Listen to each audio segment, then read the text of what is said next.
لا إله إلا الله وأشهد أن محمدا عبده ورسوله لا نبي بعده.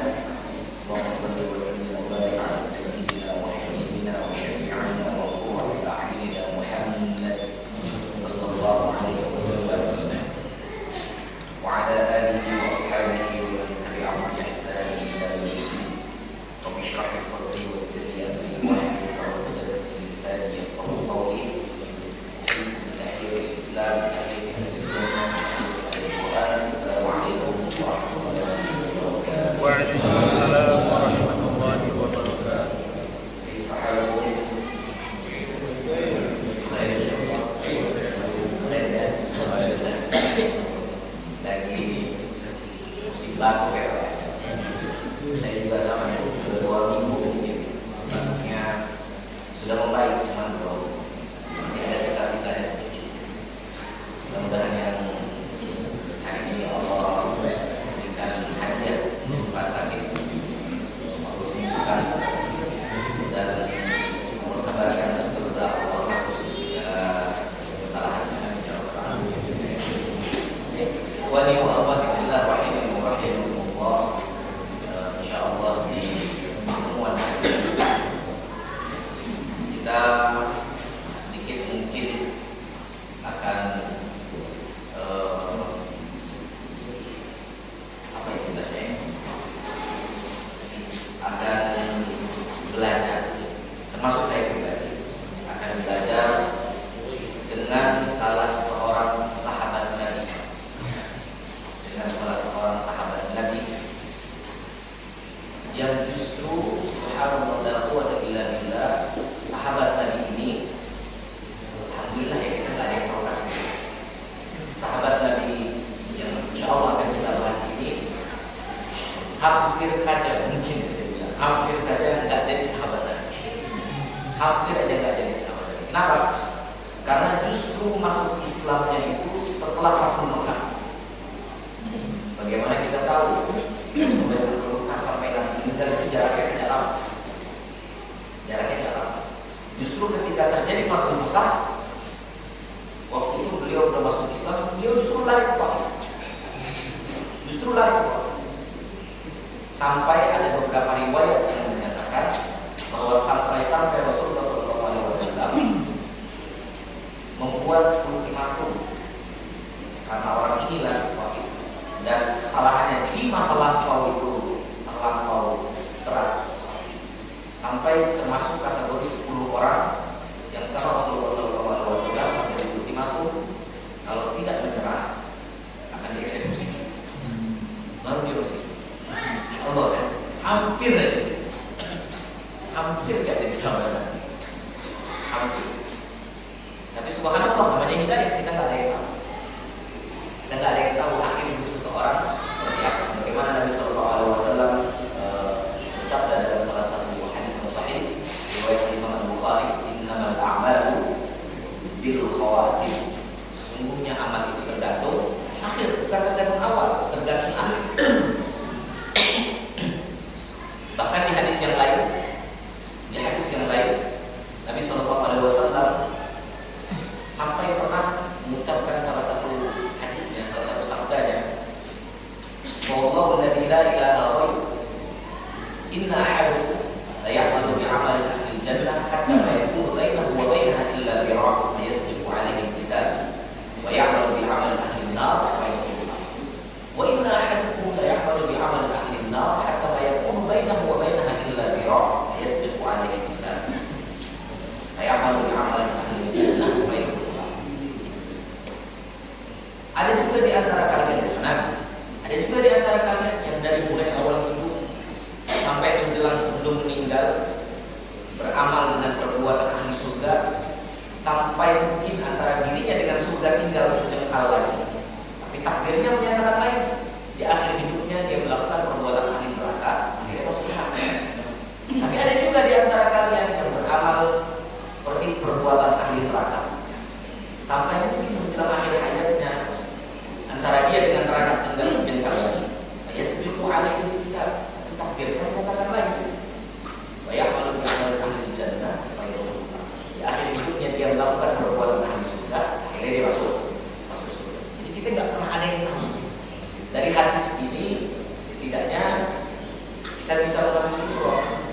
contohnya yang pertama contohnya kita yang sudah ada di dalam majelis ilmu, yang sudah ada di dalam masjid, jangan pernah menganggap bahwa kita seolah-olah sudah pasti masuk surga. Tidak pernah ada yang tahu, karena akhir hidup seseorang itu tergantung akhir, bukan tergantung awal, tergantung akhirnya begitu. Dan untuk yang belum datang ke masjid, belum datang ke majelis ilmu, la ya'asu min rahmatillah, la taqnatu min rahmatillah. Jangan pernah berputus asa dari rahmat Allah. Karena kita tidak ada yang tahu akhir hidup seseorang bagaimana. Tidak pernah ada yang tahu.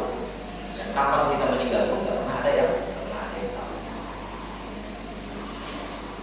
Justru sahabat tadi yang akan kita ceritakan ini, masya Allah, masa lalunya itu kelam sekali. Masa lalunya itu kelam sekali. Beliau penuh dengan lika-liku, masya Allah, penuh dengan lika-liku. Beliau seorang budak berkulit hitam. Seorang budak berkulit hitam. Teman dekatnya, kalau yang pernah kita bahas, Bilal bin Rabah.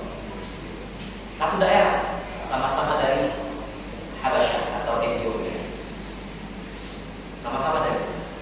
Cuman bedanya, ketika Nabi SAW sudah mulai berdakwah, Bilal ikut. Karena Bilal visioner. Orangnya beliau visioner. Apapun yang dia lihat itu baik, dia langsung terima. Nah yang satunya, beliau yang satu ini, orangnya agak skeptis.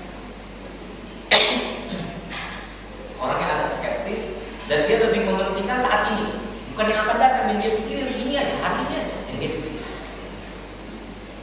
Nabi saat itu sudah mulai banyak gangguan. Nah, dia udah lihat, wah, Muhammad aja udah mulai diganggu.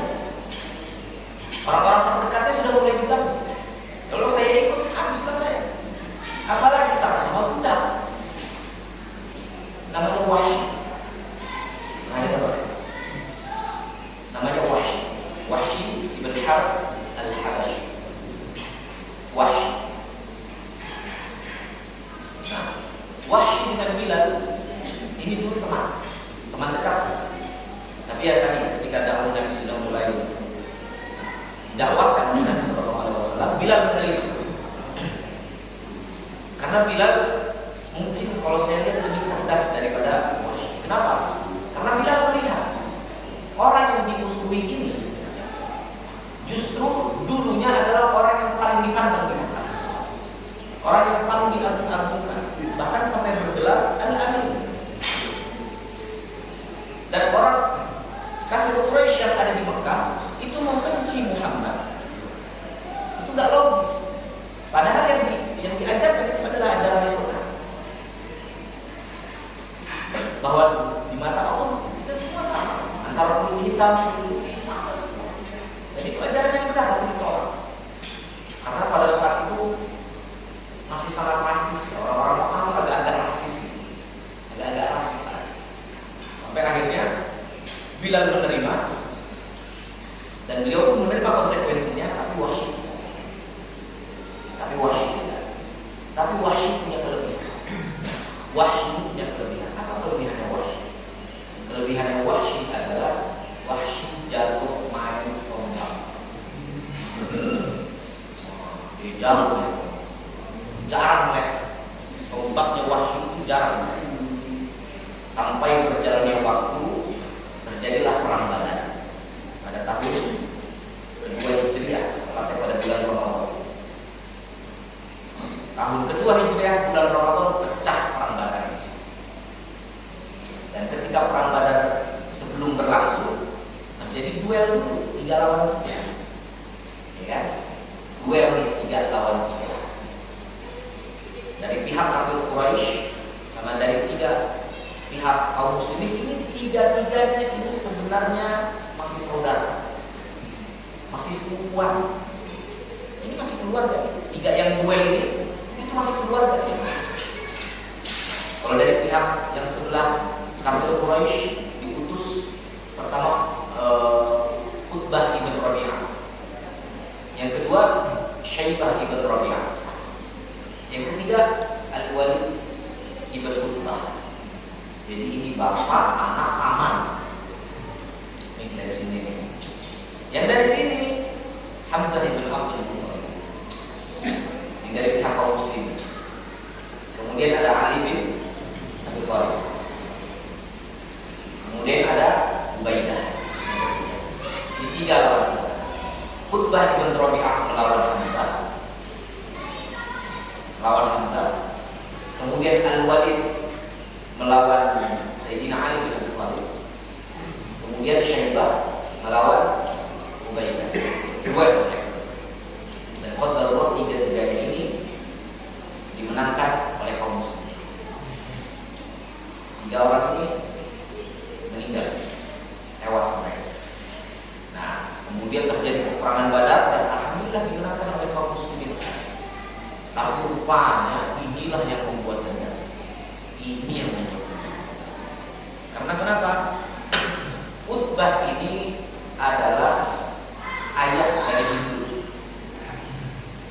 Utbah ibn Rabi'ah itu adalah ayahanda dari Hindu. Ayahnya Hindu. Dan Hindu ini adalah istri dari Abu Sufyan. Istrinya Abu Sufyan. Saat itu belum masuk Islam. Nah, dan Wahsy ini adalah budaknya Zubair ibn Mut'im. Ada nama belakangnya, nama ayahnya. Tapi Zubair ini budak dari Zubair. Dan Zubair ini adalah sepupunya Hindu. Masih keluarga ini semua. Masih keluarga. Nah, rupanya dendamnya kesumat sekali. Memang ada beberapa riwayat yang menyatakan bahwa Wahsy diminta untuk membunuh Hamzah bin Abdul Muttalib atas perintah Hindu. Tapi di riwayat yang lain, Zubair justru yang meminta Wahsy untuk membunuh Hamzah. Karena setelah perang Badar itu, yang paling dicari itu Hamzah. Yang paling dicari itu Hamzah. Bahkan sampai-sampai sebelum terjadinya perang itu, Abu Sufyan dengan gengnya itu membuat saya bilang, siapa yang berhasil membunuh 2 orang ini, Muhammad dan Hamzah, hadiahnya besar. Sampai akhirnya pada suatu hari, Zubair ini meminta kepada Wahsy secara langsung, kalau kamu berhasil membunuh Hamzah, kamu saya janjikan bebas. Kamu saya merdekakan. Karena saat itu kehidupan budak itu mengenaskan. Budak itu bukan pembantu, pembantu masih lebih terhormat. Kalau pembantu digaji, ada gajinya. Kalau pembantu ada gajinya, makan ditanggung, semua ditanggung, boleh libur. Ada waktu liburnya, Idul Fitri boleh pulang, ambil cuti, boleh. Kalau pembantu, kalau budak enggak. Budak itu manusia setengah barang, gak perlu digaji, yang penting hidupnya ditanggung. Bahkan mohon maaf, kalau budaknya itu perempuan, oleh majikannya boleh diapa-apain.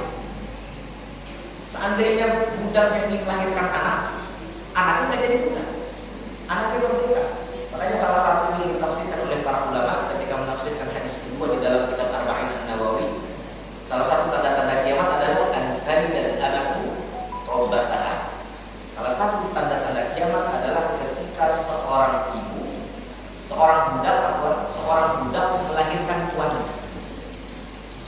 Salah satu penafsirannya ke sini. Ketika ada seorang budak melahirkan dan lahir anaknya jadi budak, anaknya merdeka. Dan penafsiran yang kedua adalah anak durhaka. Penafsiran yang kedua. Itu budak itu manusia setengah barang Allah. Habis Wahsy itu hidupnya parah. Jadi dia sampai memimpikan untuk merdeka. Saking parah hidupnya. Akhirnya dia senang. Nah, ketika Wahsy sudah bersemangat, dilaporkan ke Hindu. Sampai akhirnya didatangkan sama Hindu. Bahkan Hindu mengatakan kepada Wahsy, saya kasih hadiah tambahan. Apa itu hadiah tambahan? Kalau kamu berhasil membunuh Hamzah, semua perhiasan yang saya pakai ini saya hadiahkan buat kamu. Saya tambah lagi perhiasan terbaik yang saya bukan cuma merdeka, kaya langsung. Nah, makin lah Wahsy saat itu kan, berbinar-binar dia kata, dia kan, oh, semangat ya, kapan ini terjadinya di perang itu? Ya. Akhirnya 1 tahun setelah perang Badar, tepatnya pada tahun ketiga Hijriah, 1 tahun dari perang Badar ke perang Uhud hanya jangkanya 1 tahun saja. Masuk tahun ketiga Hijriah, di beberapa riwayat menyatakan tepatnya pada tanggal 7 Syawal. Di riwayat yang lain menyatakan tanggal 19 Syawal. Intinya bulan Syawal terjadilah perang Uhud. Terjadi perang tersebut. Nah, ketika terjadi perang Uhud ini mulai duel antara pasukan kaum muslimin dengan pasukan kafir Quraisy yang saat ini terlihat pasukan kaum muslimin lebih siap daripada perang Badar. Lebih siap tempur. Dan terbukti beberapa saat setelah duel terjadi, peperangan terjadi, sempat kaum kafir Quraisy mendesak mundur. Nah, di situ Bilal mulai mengintai. Itu tugasnya Bilal mengintai. Dia tidak ikut perang, dia mengintai. Sampai akhirnya dia melihat sosok yang dia cari, Hamzah. Karena Hamzah itu paling menonjol dari pasukan kaum muslimin yang lain. Hamzah itu paling menonjol. Apa bedanya Hamzah? Hamzah itu di baju perangnya itu ada bunyi di situ. Ada bunyi. Dia selalu memakai di baju perangnya itu ditandai bunyi.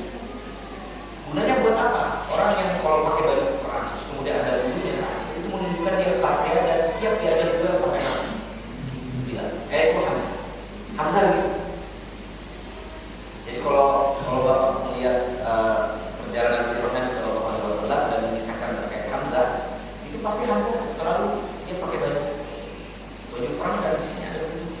Itu menunjukkan kalau dia siap diajak duel sampai mati. Itu Hamzah. Satria, Hamzah. Dan akhirnya Wahsy mulai mendekat. Ini dia. Ketika Wahsy mulai mendekat, rupanya dia didahului sama salah satu orang kafir Quraisy penunggang kuda, namanya Sabir ibn Abdul Manaf. Didahului sama si Sabir. Ketika Sabir datang, dia ngajak duel Hamzah, ayo duel sama saya. Dia ajak duel dia.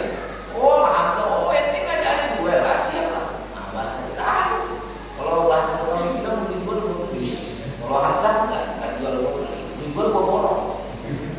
Ada yang bilang diborong maksudnya Hamzah.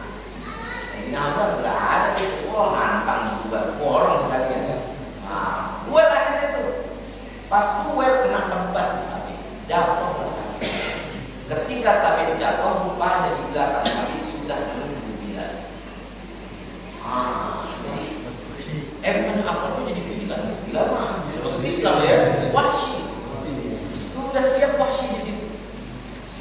Dan langsung saja Wahsy sudah dengan tombaknya mencari posisi. Kemudian langsung ketika posisinya sudah kuat dia ditombak. Dan menurut pengakuan Wahsy sendiri, karena ketika dia masuk Islam, Nabi Shallallahu Alaihi Wasallam minta diceritakan. Coba bagaimana kamu membunuh paman saya? Minta ceritain bagaimana kamu waktu itu mengeksekusi paman saya. Ini jadi kisah ini dari Wahsy sendiri. Ini Wahsy yang menceritakan. Riwayatnya langsung dari Wahsy. Nah dia ditombak, di bagian mana ditombaknya? Ditombaknya ini di pinggang sebelah kiri kata Wahsy. Pinggang sebelah kiri posisinya agak bawah dan nembus sampai kaki sebelah kanan. Nembus. Jadi masuk sini, keluar sini sampai nembus kata Wahsy. Dan Hamzah subhanallah ketika sudah tertombak dia mulai jatuh tapi sempat berdiri dan langsung incar Wahsy. Bagaimana? Masih sempat dia berjalan sebentar kemudian dia jatuh. Dan Wahsy saat itu gak berani dekat. Dia tungguin dulu. Dia pergi langsung habis nonton, dia pergi ke kamar. Dia gak berani langsung nonton. coba lihat orang Hamzah ya, Masya Allah. Gak berani itu disamperin, padahal gak pernah tobat. Gak berani, tinggal 4 tahun dulu. Sudah meninggal sampai dipastikan sudah meninggal, baru disamperin lagi, baru dicabut korban. Baru dicabut korban. Jadi nggak langsung dicabut, baru dicabut. Ketika sudah dicabut, tombaknya itu, Wahsy langsung pergi lagi masuk ke tenda. Sampai akhirnya terdengar bahwa peperangan dimenangkan oleh kaum kafir Quraisy.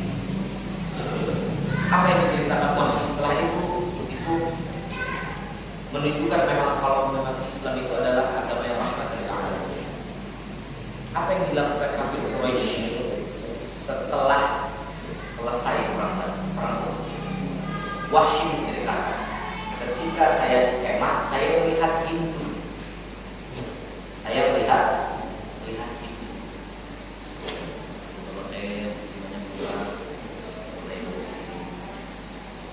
Saya melihat Hindu diikuti oleh perempuan-perempuan lain, karena saat itu Abu Sufyan ngajak pasukan perempuan, khususnya pasukan perempuan yang ditinggal wafat, ditinggal mati oleh suami-suaminya atau keluarganya di perang Badar, untuk menuntut balas, karena memang perang Uhud itu terjadi untuk pembalasan perang Badar.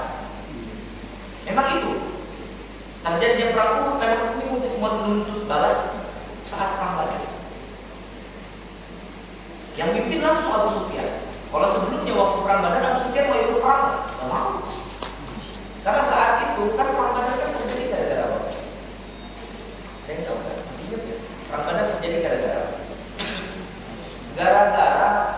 hartanya kaum muslimin yang ditinggal di Mekah, yang ditinggal hijrah ke Madinah dirampas oleh kaum kafir Quraisy. Dan barang-barang itu dijadikan barang dagangan yang akan dibawa oleh kafilahnya Abu Sufyan ke Syam. Terdengar kabar oleh kaum muslimin, enak aja itu barang-barang kita dijarak sama mereka. Ya Rasulullah, lawan mereka ya Rasulullah. Belum ada perintah.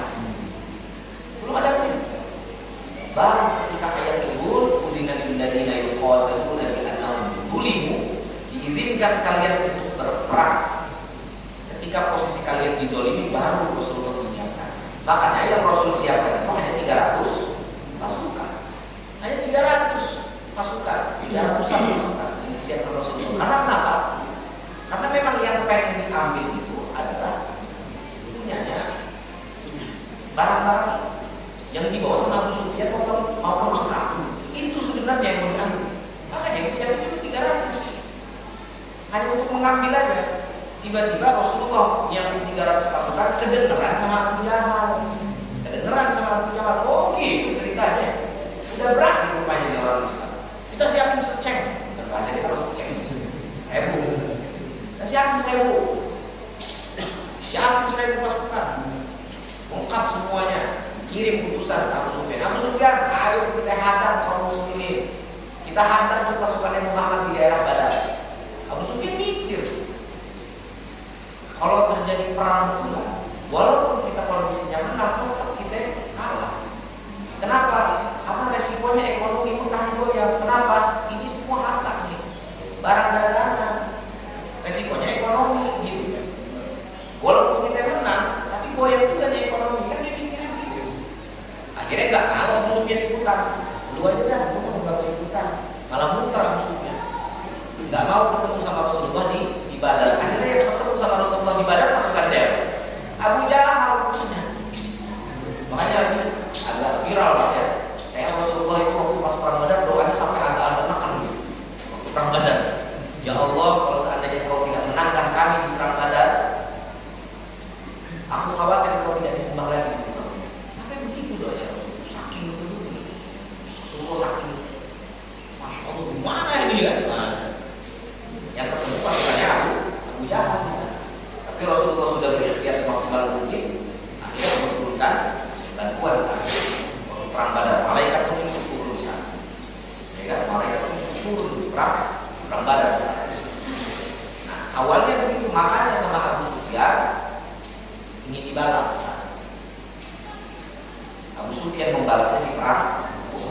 Makanya yang mimpin langsung perang Uhud itu adalah Abu Sufyan. Karena saat Badar dia nggak ikut.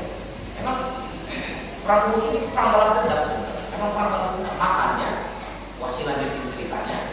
Saya melihat Hindun temani dengan orang-orang dayang-dayangnya dia, pembantu dia, yang perempuan. Apa yang dilakukan? Mohon maaf kalau bahasa kita mungkin bahasanya mereka memutilasi jasad-jasad syuhada, orang-orang yang mati syahid di perang. Karena apa? Ada dari kaum muslimin yang hidungnya dipotong oleh mereka, ada yang kupingnya diiris, potong. Karena pengakuan Wahsy setelah itu, Hindun datang ketemu Wahsy. Ada orang yang datang ketemu Wahsy. Ini ada kunci. Kamu bisa jadiin gantungan kunci atau akalan mahal nih ada. Sampai ini gak punya akal. Tidak punya akal. Dalam perang pun mereka seperti itu.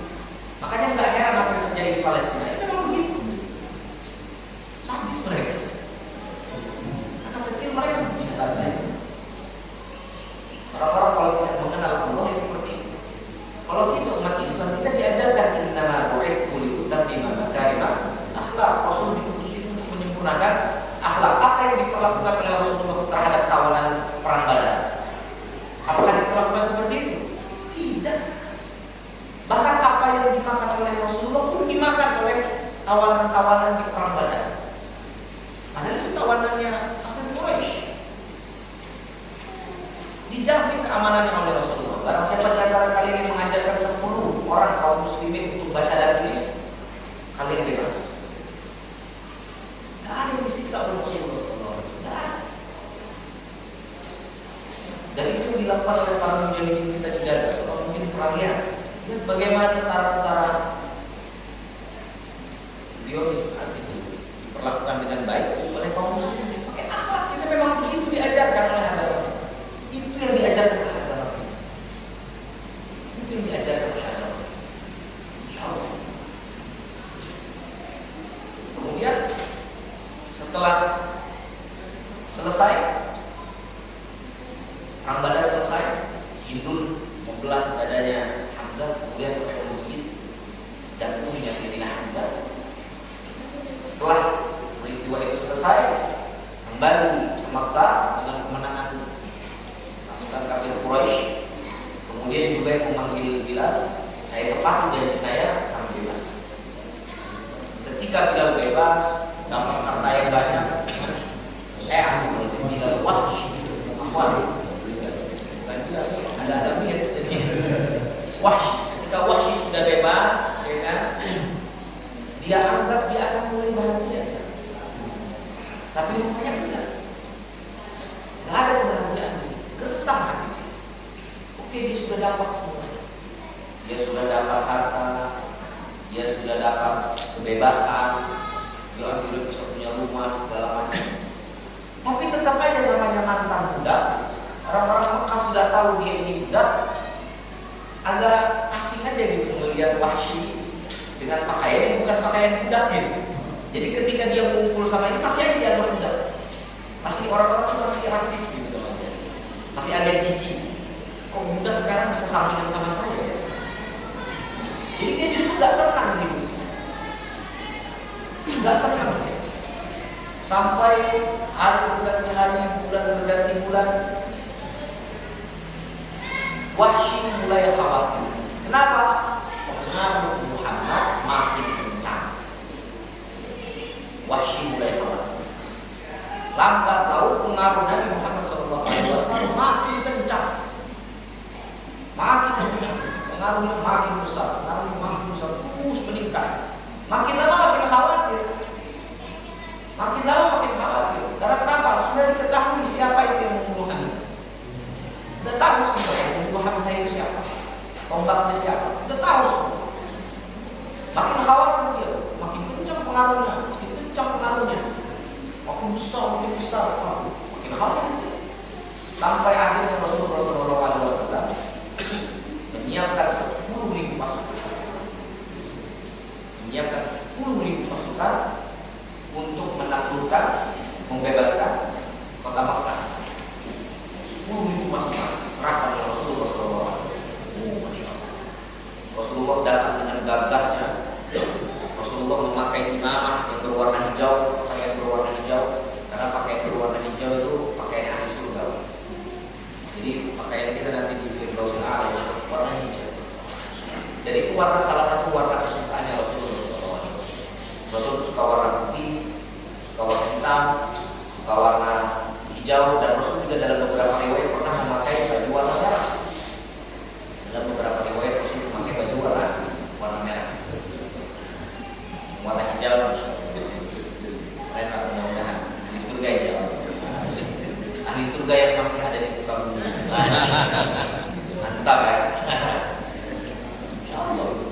Insya Allah kita semua ahli surga, amin. Nah, kemudian ketika Rasulullah menyiapkan 10.000 pasukan, dan rupanya saat itu Abu Sufyan sudah masuk Islam. Abu Sufyan saat itu sudah masuk Islam. Jadi justru Abu Sufyan masuk Islamnya itu sebelum terjadi Fathul Makkah. Makanya Rasulullah mengatakan barang siapa yang berlindung di dalam Ka'bah dia amin, dia aman. Amin udah lewat ya, amin. Udah lewat padahal amin. Dia aman. Yang berlindung di rumah-rumah kalian aman. Bahkan Rasulullah sampai mengatakan barang siapa yang berlindung di rumahnya Abu Sufyan, maka dia dalam kondisi yang aman. Aman kalian semua, tenang. Tapi Wahsy tidak tenang. Ini jadi masalah. Karena dia tahu dia habis membunuh siapa orang itu. Dia tahu persis dia habis membunuh siapa saat. Makanya kaburlah Wahsy ke Taif. Kabur dia ke Taif. Pergi Wahsy ke Taif. Takut. Nah, ketika kabur ke Taif, disangka dia tenang di sana. Rupanya pengaruhnya Rasulullah pun sampai ke Taif. Sampai ke Taif pengaruhnya Rasulullah. Banyak utusan-utusan kabilah-kabilah dari Taif datang ke Mekah, kepala-kepala kabilahnya, dan menyatakan masuk Islam beserta kabilah-kabilah. Makin khawatir Wahsy di sana. Makin dapet dia. Waduh, Masya Allah. Makin goncang dia hatinya. Mana ini?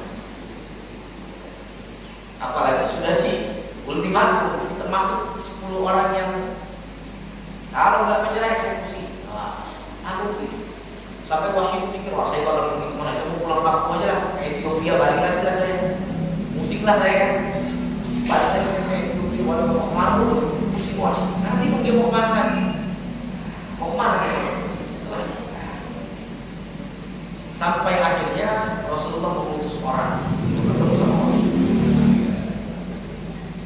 Pergi, kasih tahu Wahsy, menyerahkan kamu atau kamu masuk Islam. Menyerah kamu atau kamu masuk Islam. Dengar seperti itu Wahsy kirim orang lagi ke Rasulullah. Pesannya isinya, wahai Muhammad, apakah bisa saya diterima? Sedangkan engkau sendiri yang menyatakan bahwa barang siapa yang membunuh maka harus dibunuh. Barang siapa yang berzina pun akan dirajam. Mencuri pun dipotong tangan. Dan saya sudah melakukan itu semua. Matilah saya habis. Apalagi saya pernah membunuh. Sampai akhirnya Allah turunkan surat Al-Furqan ayat. Barang siapa yang beriman dan melakukan perbuatan amal saleh, maka Allah akan mengampuni dosa. Nah, ketika ayat ini sudah turun, akhirnya Wahsy datang ke Mekah. Nyari Rasulullah SAW. Cari Rasulullah di mana Rasulullah? Rasulullah ada di masjid. Sampai di masjid, Wahsy nyamper Rasulullah. Kemudian memberikan salam, kemudian langsung syahadat. Asyhadu an la ilaha illallah wa asyhadu anna Muhammadar Rasulullah. Rasulullah nanya, apa kamu ini Wahsy? Iya saya Wahsy. Nah baru Rasulullah nanya, bagaimana kamu paham saya? Nah ceritakan sama Wahsy.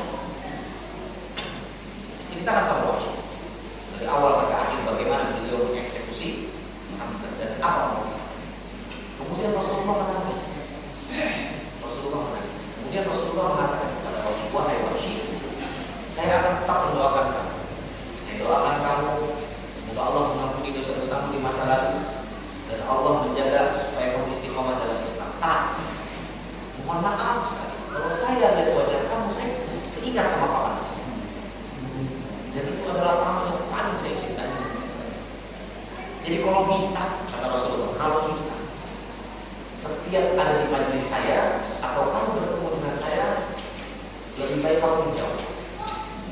Kalau ada di majelis saya, kamu duduklah paling belakang. Aman Pak, Bapak bukan wasiwa. Aman. Gak apa-apa, kalau ini aman Pak, ini aman. Gak ada masalah. Masih aman Pak. Kamu duduklah paling belakang. Saya kalau melihat wajah kamu, ya Allah, saya kenal. Dan ini membuktikan di dalam Islam itu boleh kita mengikuti naluriyah basyariah kita, naluriyah kemanusiaan kita, boleh. Kita nggak suka sama orang, nggak apa-apa kita menjauh, nggak apa-apa. Itu naluriyah basyariah kita. Kita nggak suka nih, misalnya orang ini muncul, mengatakan kita gitu kan. Jadi kita gimana, kita akan menjauh, nggak apa-apa, nggak apa-apa. Itu diperbolehkan dalam Islam. Jadi kita Islam itu tidak apa ya, tidak nggak zalim juga gitu sama kita. Jadi kalau kita punya naluriyah basyariah yang itu memang manusiawi, gitu istilahnya, manusiawi, dan kita mungkin agak gimana gitu ya, boleh kok kita bertindak, nggak masalah ya. Sampai mungkin kita bisa tenang, bisa oke lah. Tapi kalau memang kita agak gimana gitu, daripada kita mengundang segala macam, agak mengganggu naluriyah kita sebagai manusia, nggak apa-apa.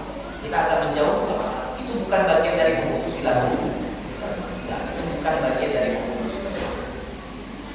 Wasi tetap diterima sama Nabi, didoakan oleh Nabi kebaikan itu semua. Didoakan oleh Nabi. Tapi mohon maaf itu aja. Kalau saya melihat kamu, saya ingat paman saya. Saya ingat paman saya. Saya ingat paman saya. Jadi kamu duduklah bagaimana? Mohon maaf. Nah, itu wasi. Sampai Rasulullah wafat. Ketika Rasulullah wafat, ada dari kabilah Abu Hanifah, nama kabilah Abu Hanifah di daerah Yamamah. Rupanya mereka satu kabilah murtad. Setelah peninggalan Rasulullah SAW, masuk masa kekhalifahan Abu Bakar. Nah, di masa transisi kekhalifahan Abu Bakar dan Rasulullah, ini banyak sekali gonjang-ganjing. Abu Bakar saat itu memerangi orang-orang yang mulai nggak mau bayar zakat, perangi sama Sayyidina Abu Bakar.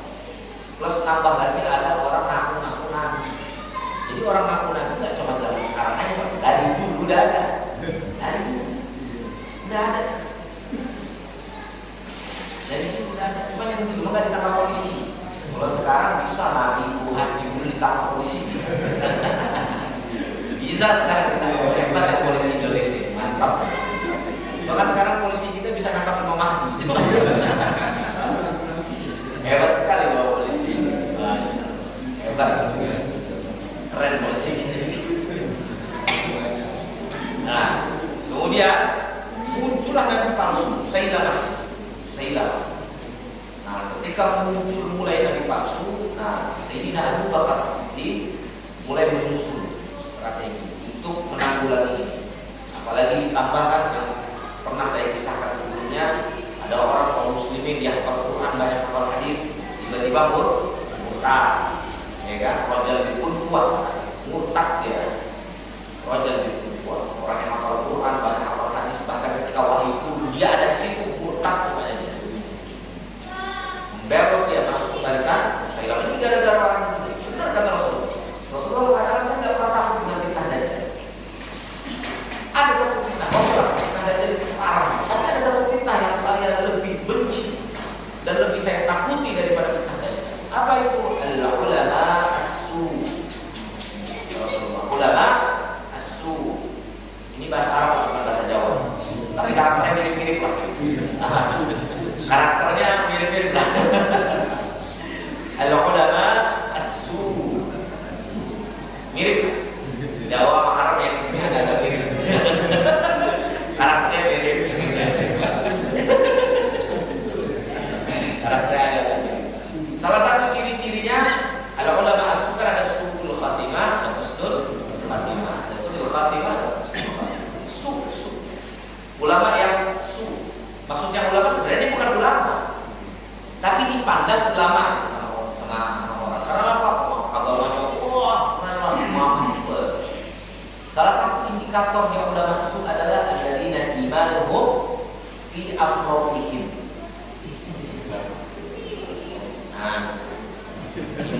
berubah tergantung ketebalan amplop. Salah satu ciri-ciri. Fatwanya bisa dibeli. Fatwanya bisa dibeli. Fatwanya dibeli. Yang halal bisa jadi haram aja, yang haram bisa jadi haram. Kalau yang ngomong orang model kayak kita yang nggak dipandang ulama sih biasa aja umat. Tapi kalau dipandang ulama kan bingung. Apalagi di zaman Dajjal nanti, yang ngomong ini adalah betul-betul Tuhan, ini adalah sang juru selamat Al-Masih. Yang ngomong ulama kan bikin bingung umat. Sama itu yang terjadi di barisan kaum muslimin yang dipimpin oleh Sayyidina Abu Bakar saat. Kalau yang ngomong orang model-model biasa sih Musailamaah Nabi itu biasa. Tapi kalau yang ngomong rojal, yang dikenal dia hafal Al-Quran, yang dikenal dia hafal hadis-hadis Nabi, dekat dengan Nabi, wahyu turun dia pun ada di situ. Kalau yang ngomong yang model kayak gini, kan bikin pusing umat, bingung jadinya. Jadi banyak yang murtad gara-gara orang ini. Nah, sampai akhirnya Bilal di situ, dia ambil kembali tombak yang dulu pernah dipakai untuk membunuh Bilal lagi, Wahsy. Dia ambil lagi itu tombak yang pernah dia bunuh Hamzah saat itu. Dan dia mengatakan, demi Allah, dulu tombak ini pernah membunuh sebaik-baik manusia. Dan insya Allah, saya berazam, saya akan pakai tombak yang sama untuk membalas kejahatan saya di masa lalu dengan membunuh orang yang paling durjana yang ada di muka bumi ini di zaman ini dengan tombak yang sama. Dan ini rupanya yang dipakai Pak sebenarnya. Wahsy saat itu sedang mengamalkan hadis Nabi. Nabi mengatakan di dalam hadis, Nabi SAW bersabda, wa atbi'is sayyi'atan hasanah tamhuha. Ketika di detik yang sama kita melakukan perbuatan buruk, di detik yang sama kita gunakan anggota tubuh kita yang tadi habis melakukan perbuatan buruk untuk melakukan perbuatan baik. Apa jaminannya? Tamhuha, terhapus perbuatan buruk yang tadi. Bahkan di surat Al-Furqan ayat 70 di situ Allah ganti ganjarannya. Ketika kamu habis melakukan perbuatan buruk, kau ganti dengan perbuatan baik. Justru Allah ganti yang tadinya itu ditulis oleh Allah sebagai perbuatan dosa, Allah ganti langsung itu jadi pahala.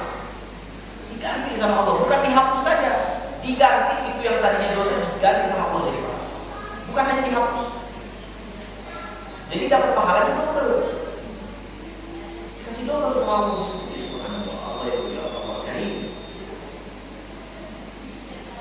Misalkan kita habis maksiat, langsung di detik yang sama kita pakai tangan kita untuk berbuat baik. Kaki kita habis berbuat maksiat, langsung di detik yang sama kita tobat sama Allah, langsung pindahin kita ke jalan yang baik. Di samping nama kita semua, langsung dari ke arah yang baik. Begitu cara tobat. Wa atbi'is sayyi'ata hasanah. Dan ikutilah perbuatan buruk itu langsung dengan perbuatan baik. Dan ini yang dilakukan sama Wahsy. Dulu tombak ini dipakai untuk melakukan perbuatan yang buruk, saya akan ganti dengan tombak yang sama untuk perbuatan yang baik. Ikut dia pasukan perang Yaman. Di peperangan Yaman ini dahsyat sekali. Peperangan Yaman ini termasuk peperangan yang paling dahsyat. Yang paling dahsyat. Justru gara-gara peperangan inilah akhirnya Sayyidina Abu Bakar As-Siddiq berijtihad untuk mulai menyusul Al-Quran. Ini gara-gara peperangan ini. Karena apa? Di peperangan ini kurang lebih 70 penghafal Quran dari kalangan sahabat Nabi syahid. 70 sahabat Nabi syahid di peperangan Yaman. Wow. Dahsyat sekali peperangan ini. Dan Wahsy pun begitu. Wahsy langsung mengintai bersama. Sama persis seperti dia waktu pengen membunuh. Diintai dulu. Diintai. Oh, inilah orang ini namanya. Nah, cuma saat itu subhanallah, rupanya Wahsy gak sendirian yang pengen ngincar dia. Banyak juga kaum muslimin yang mengincar dia. Jadi rupanya Wahsy gak ada. Jadi langsung ketika pas positioningnya udah pas, udah tepat, dilempar tombak, kena siapa? Musailamaah. Tapi di titik yang sama ada beberapa punya tambahan. Jadi tombak sama pedang sama. Nah, sampai akhirnya terjatuh di situ.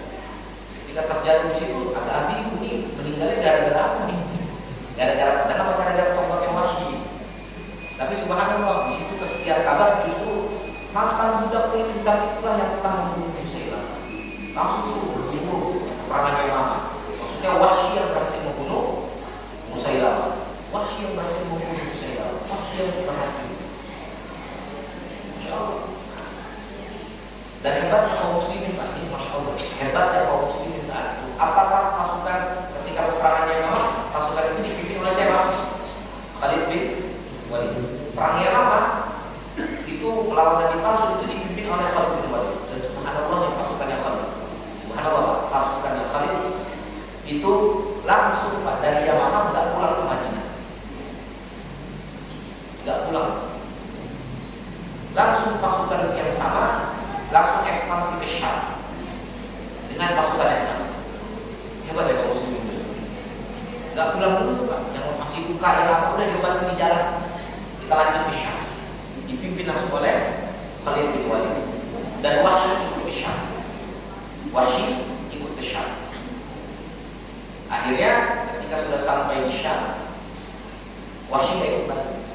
Wahsy tetap tinggal di sana sampai akhirnya Wahsy wafat di sana. Dan makamnya Wahsy ada di provinsi namanya Homs. Hims, kalau kita bilang Hims, ada di sana. Jadi kalau kita mau ziarah nih, alhamdulillah Suriah udah lumayan aman di sana.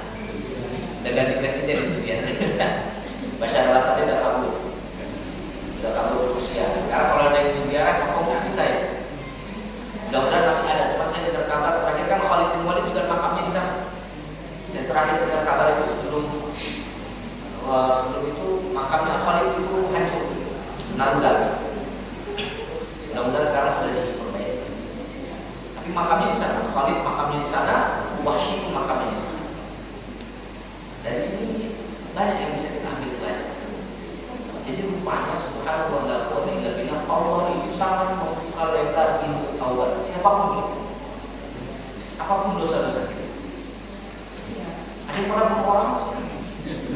Ada sampai kayak Wahsy. Alhamdulillah kan? Belum bayaran ada. Kenapa? Belum bayaran ada. Belum bayaran ada ya? Bayar aja dulu. Gak ada. Apapun dosa-dosa atau maksiat yang kita pernah lakukan, demi Allah itu mesti Allah akan ampuni. Demi Allah itu pasti Allah ampuni.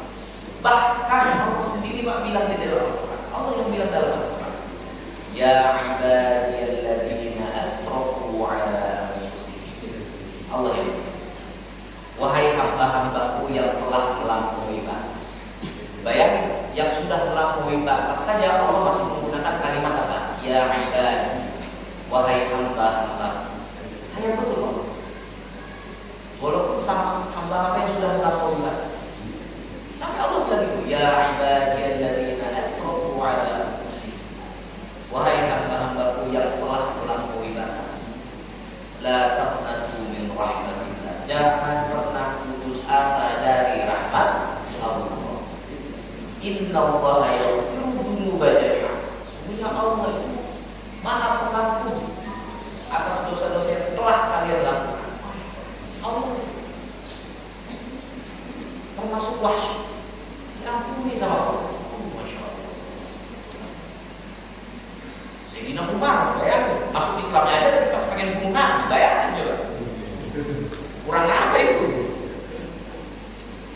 Masuk Islamnya pas lagi urus pedang, mau bunuh Nabi, lagi niat bunuh Nabi itu, tiba-tiba dapat hidayah. Pas pengen masuk Islam masih pakai bawa pedang lagi. Coba ya. Dikasih hidayah sama Allah. Orang yang hobi tiap hari mabuk, Sayyidina Umar hobinya mabuk, bunuh orang tuh segala macam. Udahlah, kalau Sayyidina Umar atau saya ditanya apa udah dilakukan. Tapi subhanallah, coba lihat makamnya ada di mana? Di sampingnya Nabi SAW. Di sampingnya Nabi. Bahkan gak cuma dikasih kehormatan. Sayyidina Umar itu mertuanya Nabi, mertuanya Nabi. Sayyidina Umar itu yang mau bunuh Nabi waktu masuk Islam itu, yang hobinya mabuk, mertuanya Nabi, mertuanya Nabi. Bahkan makan di samping Nabi. Rasul Sayyidina Abu Bakar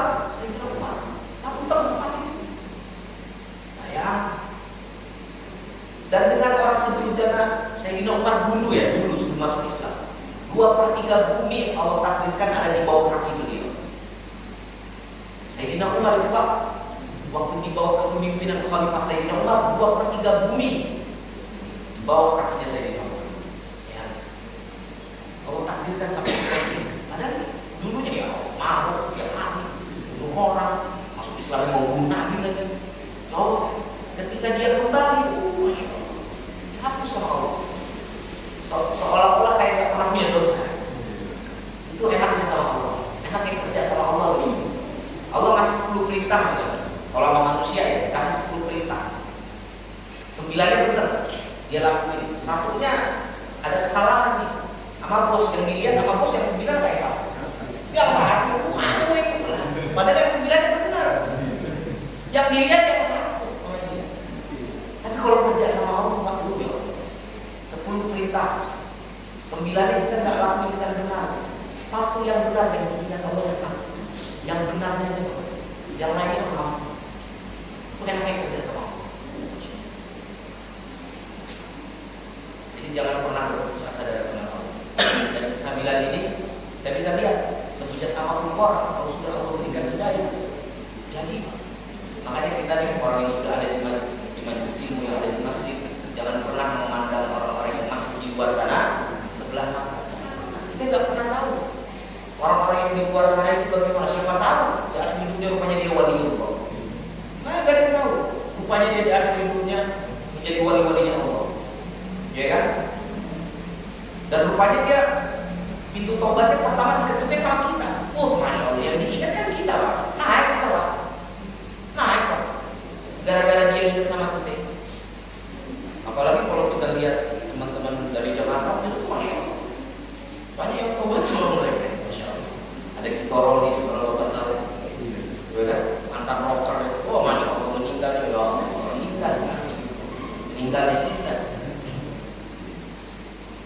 Begitu Bapak-bapak sekalian dan ibu-ibu sekalian, mudah-mudahan banyak hikmah yang bisa kita ambil. Mudah-mudahan kita meninggal dalam proses husnul khatimah. Mudah-mudahan ada yang tahu. Mudah-mudahan tua gak muda itu taubat selalu Allah buka. Selama nyawa kita masih ada di dalam tubuh kita, biidznillah ta'ala ini bisa juga untuk saya pribadi. Terus tajdid taubat, memperbarui taubat kita terus. Bahkan Nabi SAW nggak kurang dari 70 kali istighfar setiap hari. Padahal Nabi maksum sudah dijamin masuk surga, tapi Nabi masih saja beristighfar kepada Allah Subhanahu Wa Taala untuk ngajarin kita,